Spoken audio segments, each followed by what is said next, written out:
It's pretty rare to get good, direct advice from the best Tekken players in the world. Part of that is language barriers, and another part is not every player is an analyst who can break down exactly how they got better.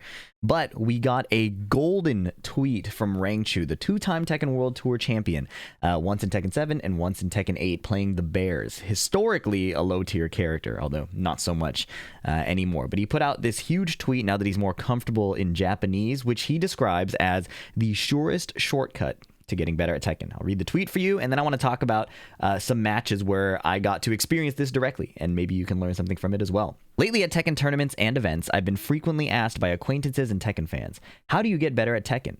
But since my Japanese is still not fluent, I haven't been able to give proper answers each time, which makes me feel apologetic. So I've decided to put my own values regarding Tekken into writing.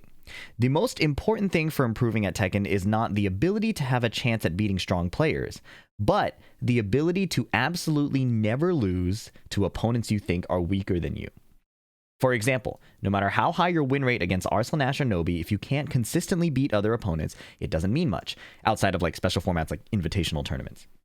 That's why endlessly playing pre-match or casual matches against strong players or those with the playstyle you aspire to can certainly improve your character proficiency and focus, but it doesn't guarantee a major level up on its own. In other words, in ranked matches, being able to steadily and consistently beat those types of opponents that everyone says, this guy's Tekken sucks, or this guy's Tekken is lame, the ones you yourself don't acknowledge, is, I believe, the surest shortcut to getting better at Tekken. How profound is that? It's not about beating Arslan Ash, it's not about beating Ni, it's about beating the people who you think you should never lose to. And that's an issue I've been having in my own gameplay. You may have seen my last video where I fought this Reina player, Tekken God Supreme. So not bad by any means, but a 3-rank gap below me. This is the type of gap that you would not expect to lose in ranked, but especially not in a tournament setting. I show this just as a little highlight to recap how big of a loss it really was. I start off with this huge combo off of a really nice counter hit back one. The clinch is broken, but look at this lead. 1 pixel, 1 hit will do it. And I find a way, spoiler, to throw this lead. Look at this. I'm on P2 side. I'm swinging the mids. I get counter hit jab. The string connects. Sonic Fang gets block punished. Okay, get up kick. Weave. Weave again. Nothing is connecting. Just 10 seconds. I can time him out, but I get forward 2'd. The heat engage connects. Break the throw this time. Heat smash. Now I have to guess, and I lose. He does block this rage art. Off of this position, I found a way to lose. Another situation very similar. Again, we have a monstrous lead. It's looking quite nice. Oh my god. Oh, he jumps over my get-up kick. I'm dead. I go into heat burst from a distance, and I get whiff punished and die. And this comes from a separate issue where I am just greeting interactions, right? Counter hit down forward 2. I have a huge lead again. What do I try to do? Raw Sonic Fang. Easy block and punish. What do I try to do next? Roll forward and get up kick. None of these plays would have won me the game, but they put me in a position to lose the game.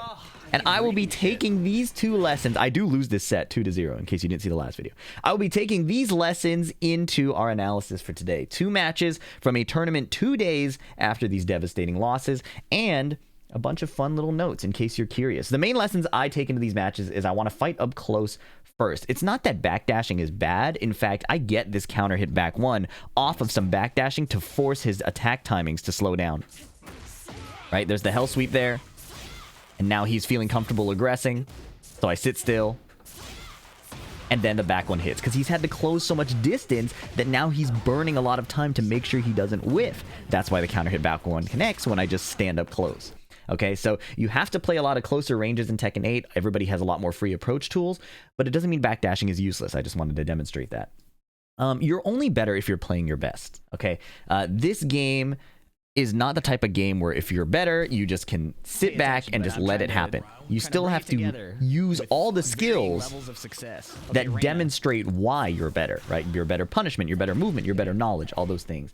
And as we saw in the previous Reina match, greeting to end a match means there are less chances to show a skill gap. You don't have to mash and just win because you think you're better. You don't have to hit the get-up kick or the spring kick. You don't make the greedy play just because you think you're better, right? Run the plays as solidly as possible. You know, make some high-risk decisions when it's appropriate, but play the entire game.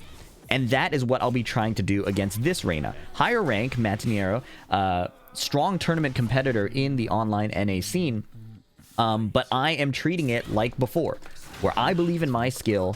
I want to make sure that skill gap is expressed. Okay. I did lose the first round, and I got low parried to go into the wall here. So, you know, not looking great so far. Little block punish there. Okay.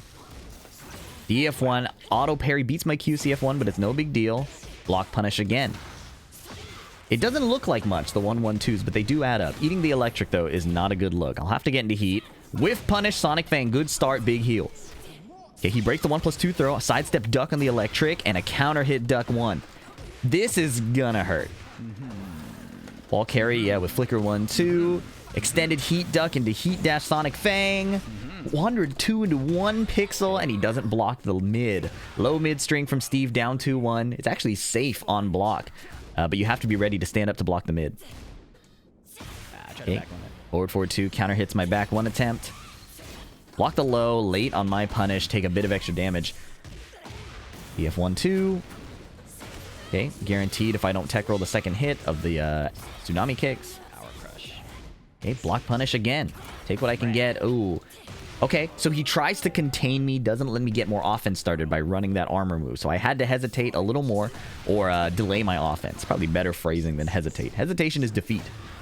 But a calculated delay is just good offense. Okay. Block punish again. Get a bit more damage this time. A 2-1 instead of a 1-1-2. Okay. Down 2-1 again, but I'm able to block in time. Nice. Little good spacing around the immediate forward 2, and that lets the back one hit. He whiffed last time, so my spacing incentivizes that he dashes in deeper, which means the back one has a higher chance of counter hitting. 2-1. Very, very composed defense. I like how I played this a lot. Take a look at this. Right? Remember this situation. Look at the HP bars. This is a chance where I would panic and try to greed the ending. But I see I'm in the corner. There's an exploding wall. I sit completely still and do a simple sidestep. It's not a big bunch of twitch movement. I just literally stand there. Plus frames, sidestep block cleanly. 2-1. Right? Complete different energy from the previous set where I would be twitching around, maybe throwing a Sonic Fang, but I knew I had the health lead. I just had to find a calm opportunity to take advantage. Okay, DF1 into some duck pressure. 2-1 whiff punish again. Whiff punishment is looking good. Always a good sign. Plus frames, but it doesn't mean much. That means a little more. Okay, I know he has to hell sweep me, so I don't want to give him too many opportunities to win free damage. Peekaboo pressure, winning me some HP back. Plus frames, just run the mid, nothing crazy. And he mashes against the Albatross 2. I don't know why it's called Albatross. It's called Quick Spin in the move list. Anyways, down 2-1 again. Okay. Won the first game. These are first to 2 sets. And so far, it feels like I'm applying what I want to do. A bit of composure in those near round end situations. Not forcing a bunch of greedy interactions and actually making the Reina earn the damage against me. So here are the hell sweeps and the lows. Right? But it's nothing crazy. A couple 1-1-2s and I make up that HP difference. Look at that. We're basically equal. But eating the heat engage is a bit disastrous. I take a bit more chip, there's a lot of stacking advantage situation, and I sidewalk against the Unsoku and get heat dash launched. Luckily the combo drops, but it was a little spooky. By the way, I might as well say that was a bad spring kick. By the way, this is why the Season 3 trailer didn't really spook me. I know this is a little off topic, right? You're not really sidewalking against Unsoku in the first place. Right? I'm trying to sidewalk left here to get off the wall, and this clips me anyways. So the fact that there's a homing high is kind of like moot, unless they nerf that in the next patch, right? That's not me like downplaying the back to basics or anything like that. It's just an interesting point that high-level defenders, not just me, like I talk to high-level defenders, and they are not really sidewalking against Unsoku. You just let Reina do it. Anyways, counter hit launch is not good. Remember, we were talking about that the lows are what we want her to have to use, but running into electric or the counter hit launchers or the high evasion is giving her a lot of free damage for low risk on her end. I want to win some HP back. I go for the guard break. Important to represent both options. Okay, little float. Finish the string. She's a little hasty. We saw that in the last Albatross situation, right? That ended the last game. Forward 2. Forward 2, counter hitting me over and over. I'm trying to keep her out, but I'm too slow. Okay, she's chilling out a little bit. Bro, I'm just getting hit. Okay. 1-2-1. All right, so this Reina is a bit more active than the previous Reina. I was talking about skill gaps. The main thing I was trying to work on was attacking somebody who is insisting on just backdashing and giving me control of the game. That's less of the case here, but the lessons about greed and composure still apply for sure. Okay, nice sidewalk to the rear. Oh, sidewalk, that's a weave. I was carried. It was a carried sidewalk. Weave 1-1-1. Actually, 1-1 forward 1. Okay, playing this distance calmly. Note that I'm playing the distance, but I know he's going to approach. So I get a nice trade there that's in my favor, and now I just have to close out. But nothing crazy. Forward 4-2 is not what I meant to do. I wanted to do running 2. I said nothing crazy. Unsafe mid. But it worked out. Okay, don't get counter hit launch at the start of this round, which is nice. Little power crush against the stance pressure. And I've regained the lead. QCF2.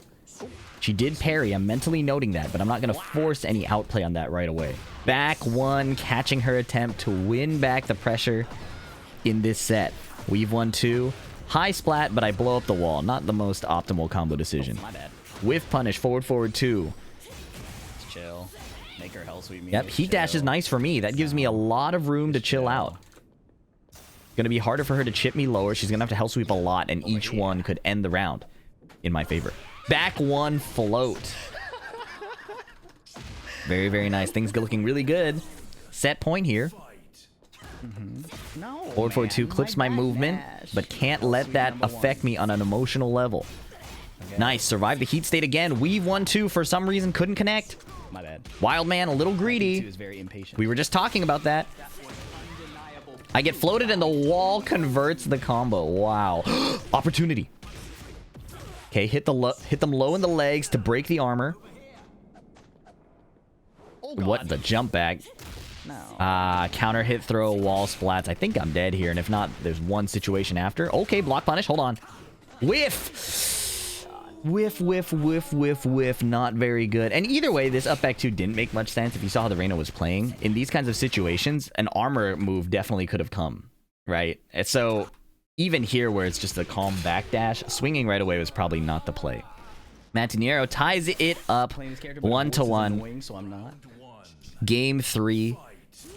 Okay, War God Kick again. I didn't get counter hit, but I probably need to stop moving on round start. I greed my 1-2-1-2 string into some stance offense after. And now I have to deal with this heat state Reina. That's the consequence of my actions. DF1-2, heat dash.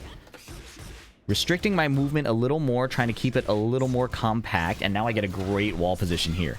Off of just some defensive movement. The forward 2 hurts, but it's not too bad. Oh, whiff punish on my back one. It's getting ugly a little late. Mantinero takes the lead in the set. 2 more for him to not send me to losers, because it's a ladder format, but still, you're not trying to lose sets in any tournament setting. Sidestep electric there was really, really clean. Sidestep left against Steve's weaker side. Harder for him to track that way, especially against Reina. Okay. Finish the string. He didn't duck it. That gives me a little bit of a clue, but I don't want to abuse that. Look at this. I'm so proud of how I defended that until that last part hit me. And I'll explain. But let's get through this round.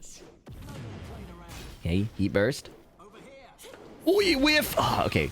Good composure to not rip the whiff punish right away. I probably would have gotten counter hit. It was a bit too late. Running some chip. Oh, no wall splat. Heat smash. Hold on. We're equalizing. It's looking quite good. Bait the parry again with the Billy Club. Uh-oh. Guaranteed follow-up. Duck the electric. Very nice. 1-2-1 counter hit. Boom! A little bit of pocket sand with the double spin. This is what I wanted to talk about, by the way. I didn't think the round would keep going that long. Back to the wall here. We know that electric is sidewalk left. We also know that Reina's +5. We also know my sidewalk left has been getting blown up a lot by War God Kick. So what do? I just stand here and let her do this. The chip really does not mean a lot here, right? If you look at how much damage I take from the chip, it's peanuts. Absolutely nothing. I need her to change her option here. So I sidestep left block, still block the forward 2. Unfortunately, I get counter hit, responding a bit too late, jabbing against the Sen 3. But otherwise, that was fine. It got me out of that ugly wall position, and it allows me to start my offense again. And that's where I start to close this colossal gap in HP. Bunch of chip damage there. Counter hit. There it is. Good opportunity. Heat smash again. Yeah, I'm really happy with how I played this. That was so nice. That's fine, truthfully. I panicked a little too much too soon. 1-2-1 counter hit, and then a little pocket sand at the end. Yeah. Super happy with that play. It's important to understand where your actual HP is getting damaged. Even though you're taking a lot of plus frame pressure from them, it doesn't always have to be something scary. If they're not backing up that pressure with like mix-ups that hurt you, you can block for quite a bit of time. Anyways, here I am in the air once again. Another wall broken. Okay. Matinero spending the heat dash over and over is giving me a lot of leeway. We've 1-1 wall splat. All right. Heat burst is good. Do I save the wall? Yeah, I think I save it to get the clinch off of the weird angle. Clinch one. Never give FDX the one. Wall splat. Link. Heat dash. This should kill. Oh my goodness. Again, a little bit of pocket sand. Weird axis. Take the opportunity to let them tech roll and go for the clinch grab. Some Steve stuff. Double peekaboo down one. Gets low parried. Matinero does not want to give me free reign over the game. Take the guard break. It's really not a big deal. Sidestep. Yes! Catch the rear! Boom, boom. We definitely saved the wall here, but we go into heat because we want to apply as much pressure as possible off this Okazemi. Toe kick. But it's no big deal. Uh-oh! We know he was a little antsy to deny me pressure, so I finished the 1-2-1-2 string. This combo could be something nice! High splat! Fast slump! Oh, whiff! No! Okay, but he doesn't heat engage, so the heal isn't crazy. Flash duck the electric. 1-2-1-2. Okay. Low is fine. Down jab. I just need one hit. Nice dunk on the second hit there. 1-2-1 on normal hit. Just caught him moving. And we close it out. We close it out against Matinero. By no means a weak player. But by not tweaking in a lot of these high pressure situations, those like 3 electrics against the wall, we were able to create more outplay opportunities, you know? I had some of these pocket sand moments here, like the double spin. Where is this double spin? This is something you're supposed to react to, but it's hard in like clutch situations. The double spin here was a nice choice after playing so solid for so long. I really like that. And then here when the axis was getting weird, choosing the opportunity to not end the combo, but go to catch the tech roll was something I was really happy with. And we hit the frame tight link as well. Yep, really, really nice adjustment, especially from that last Reina set at the last TNS. Much better played. And then I have one more for you, and I think this one will be exciting. This is a Hwoarang player. And once again, we find an opportunity to enforce a perceived skill gap, okay? Watch the set, it'll make sense early on. I hit the string low, which is kind of a bit of a knowledge check, a reaction check. Oh, I need it to be while standing one-ing more. Yep, I have the idea to throw more while standing one, and so far this is just standard Steve stuff. Wall of hitboxes, trying out some ideas. He whiffs a back one. That's a telling sign. The game state did not really demand that. So off of that, I recognize that I have a bit of leeway. Like, oh, a really, really strong Hwoarang player would probably not go for that. I ran the guard break twice, and now I hit him with a throw. I smell blood. Guard break again. So as soon as I saw that little back one right here, this maybe doesn't seem like a lot if you're newer to the game, but DF1-4 or DF1-3 into back one is supposed to stop you from retaliating against Hwoarang there to hit him out of stance. But it's 12 seconds into the first round. This is a -14 move. Steve has a big punish there. I'm immediately like, okay, this is a player I'm going to try to abuse. I'm going to try to overwhelm him with guard breaks, string checks, and throws. Right? And immediately it works. So all these theories start immediately coming to mind, and I get reward right away. That's the first round. How do we play the second round? I can't just greet it over and over because eventually somebody will duck. But the idea is cemented in my head. Duck one gets a guaranteed follow-up there. 1-2-1, restricting when he can play. He whiffs a parry. I smell even more blood in the water. He's tired of my pressure. He wants to stay in control. Back one, counter hit launch.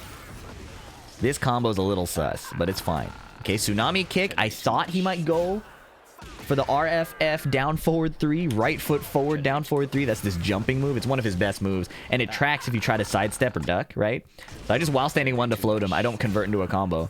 But a Sonic Fang catches him ducking to end the round as well. So he's ducking at the ends of rounds. He's spamming parry. Spamming is a bit, you know, of an exaggeration. He's using parries very early without seeing what I'm doing. No data parries, right? So that gives me tons of ideas on how to attack this guy.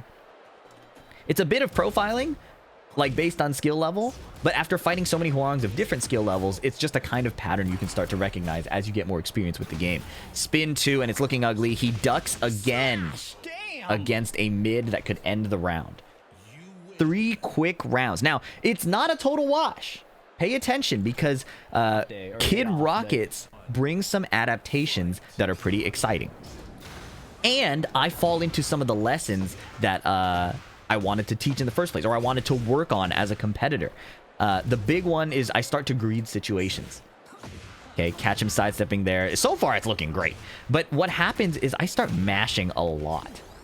As part of my perceived skill gap, I decide that, hey, maybe I want to just start swinging and just delete his HP bar. But what Kid Rockets also starts doing is running a bit more mix. He sees that I'm stand blocking a lot, and he starts winning more HP. The parry is good. He runs a low. I do get the kip up, which is nice. Okay, string pressure again. Back up a little bit, but I need to play closer.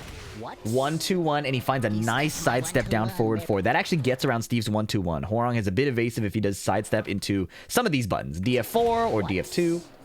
Caught me off guard, but it was very, very good. Very good, very good. I need to do other moves now. 1-2-1. Snake Charmer does not work against Backlash. You have to do Billy Club, the 1 extension off of that stance. There we go. I get greedy with my frames. So I said mashing, but really it was attacking from minus. And he gets a nice counter hit down forward 2 there. Sidestep 4. I try to Snake Charm again. He's pushing the offense. Nice high evasion choice there.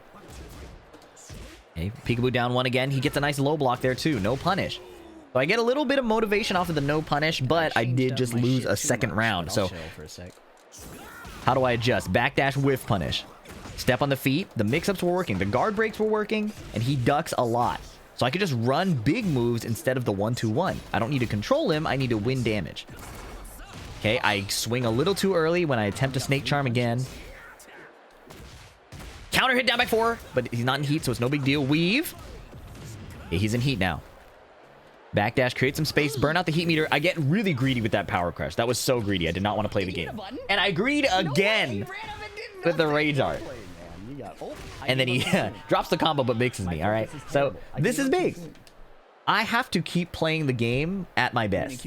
I can't get content with, oh, he showed me some defensive weaknesses. Oh, his rank is this, his console, he's on console. You know, I cannot get caught up in that. I have to continue to play the game as intensely as possible, as focused as possible, while still trying to abuse these things. So, how do we play again? Big mids. We still have the right ideas. Big lows and mids. And trying to win HP off these interactions since he's not really contesting the control. Nice block there. And frame trap. I'm still mashing. But I get a nice duck and launch here. Making up for it. And it's not like tell myself just slow down. I think it's a little too vague. It's more like, you know, attacking from minus, not necessary. Win more interactions against this guy. If I'm calling out the RFF down forward 3, then that can be a valid time to mash. But just trying to end his life sooner from frame disadvantage is not the move. Catches my dash in. I did try to dash block. But he catches me with the DF2. Cleanliness issue on my part. He breaks the throws. His defense seems to be warming up too. Like, he broke that throw. He is flash ducking some strings. I get a little more anxious now that it's not going my way. Low parry, he showed that exact same setup at the end of the last game. Or one of the rounds from the last game. So I'd seen that before. Running 2, but he gets a sidewalk off axis. Heat dash, I just have to chill. Doesn't back 1, but goes for the power crush. Same idea, I knew to just block. He flash ducks for the unblockable. Doesn't break this throw. Things may be cracking. 1-2-1 interrupt. 1+2 throw. Okay, he breaks it. Very nice. 1-2-1 interrupt again. Creating a bit more pressure by testing his defense and then playing that containment again. Just the 1-2-1. Whiff. Ooh. Okay, extended duck. Forward 2. Lots of chip damage there. Nice duck call out and a heat engage. Back 1 flash duck again. Kid Rockets ducking the DF 1-2-1. Okay, so at this point, he is showing more defensive knowledge. Maybe he was nervous. He just couldn't access it. Flash duck again. So now I believe him. I believe you, man. You have the defense. My fault for disrespecting. How am I going to come up with the winning strategy? Whiff punish is nice. He's been showing that he's been whiffing. Bait the parry again, but don't do anything about it. Classic VDX. Catch him running in with the Sonic Fang. This is looking good. Oh, yeah. I canceled the stance too early. Could have gotten a launch. That was not a teabag. I was trying to go into peekaboo. DF1-2. While standing 2. Sidewalk left. Counter hit jab. And it worked out. I didn't greed any crazy interactions. Right from here, look at how like, it would be so easy to play something out of desperation, but I kept it pretty safe, right? Poke the legs, don't greed any offense. Sonic Fang to catch his approach, right? I've been mashing out of frame, and that's been killing me. So I play evasion instead. Just calmly block, run the lows, run the mids after that low, and then I don't force anything. Sidewalk left instead of mashing more. I made the adjustment. He showed he had good defensive awareness. He showed he was able to start breaking the throws. And rather than continuing to mash because, oh, I should be better, I should be able to mash here. Instead, I decide to play solid, play my movement at minus frames, and it worked out. Super happy with my adjustment there. And in case, you know, you got lost in the sauce, it was off of seeing this Rangchu tweet. Being able to, for lack of a better word, punch down consistently, like if you think you're better than someone and being able to prove that in your gameplay is a good test of skill. And it's honestly the thing I've been working on for the past few months. I didn't have Rangchu's words to back it up, but I was really annoyed that I had this ability to steal wins from really good players and drop games to people way lower than me in rank, who don't have the exact same defensive mastery that I expect of my opponents, or that I want to play at that level where opponents have that defensive mastery. And being able to play to my skill and enforce any skill gaps that I perceive is a real challenge. So I've been happy to make that development here, and I hope these lessons help you. We did have notes on some of these matchups. I can just go through it real quick, but if you're done watching, feel free to leave a like and comment and get out of here. But yeah, so how I approached the Reina matchup was that Steve can't really hit her freely, right? Steve, she has too much evasion, her backdash is really good, her sidestep is really good, and when she does electric, she gets even more evasive. So I have to actually chill out a lot, or play the pokes up close, but I can't just like rush her down and run her over. I can't just swing big haymakers because she can get around so many of them. And a good Reina honestly uses this to her advantage. Rather than over-aggressing into Steve, who wants you to attack into him, a really good Reina just chills out and is like, okay, Steve, how are you going to hit me? And if you are too reckless with your approach, if you're unable to mix up your offense well enough, she gets a big electric that makes up like 60% HP and leads to more offensive situations. Reina players also love to do the evasive high stuff, which is what Halo was doing in the set I showed at the start of the video. But for the Hwoarang match, because I know Hwoarang gives people a lot of trouble, what I think was kind of the key here, I found out where to mix them up and where to just chill out. And it was a bit by accident. It was kind of just my flow state, especially after seeing him whiff the back one. But understanding when a certain Hwoarang player is giving you opportunities to win HP leads is a big deal. So here I get the guard break. I run it again right away. And I'm just like very almost brain dead offense. But I wanted to see, hey, are you the type of guy to run your offense and then chill out and wait to get your turn back? Or are you the type of guy to fight back defensively as well? And this honestly gave me a bit of a clue. He showed the parry, the back one and the parry, as an idea that, hey, I want to be the one in control of the game. Does that mean he's not comfortable defending? And that's honestly how I win a lot of HP here. I just mix him up. Guard break highs, peekaboo mids. The 1-2-1s aren't winning me a lot of damage. It's all offensive mix-ups and then that last back one. So understanding a particular Hwoarang and where that player is fitting into your offensive patterns is an important thing. Because yeah, once Hwoarang is rushing you down, it can get ugly. Kid Rocket's here won game 2 3 rounds straight off of a lot of his offense. Right? All of us, even with really good... Okay, well, I trolled that one. But even against really good defense, Hwoarang has ways to attack it, right? It's kind of frustrating for both players because either player can die, but that's part of the Hwoarang game. So if you're not a player who has really good Hwoarang defense, understanding where the openings are for you to hit him are a big deal. And maybe that sounds really silly, like, oh yeah, just hit him when he lets you. But honestly, that's a lot of Tekken. If he's not blocking low, if he's ducking mid where it doesn't make sense, you gotta hit him there. And then if you're on defense, maybe don't mash. Just chill out, let him finish his pressure, find an opportunity to down jab, find an opportunity to backdash away, and then you can restart your pressure. And that's how we closed it out against Kid Rockets. We stopped mashing at minus, we stopped side walking and weaving when he had the homing moves on lock, and then even from a huge deficit, we find a way to close it out. I was super happy with this comeback too, because these are the exact situations where I start greeting for opportunities, or I want to force something, but instead I stayed locked in, and this one felt really good. Anyways, I've kept you here long enough. Appreciate you sticking around. Hope you enjoyed Rangchu's advice. I will be applying it in my streams going forward, and I hope you guys have a chance to apply that too, no matter what level you're at. Hope you enjoyed the video. Catch you in the next one. Peace.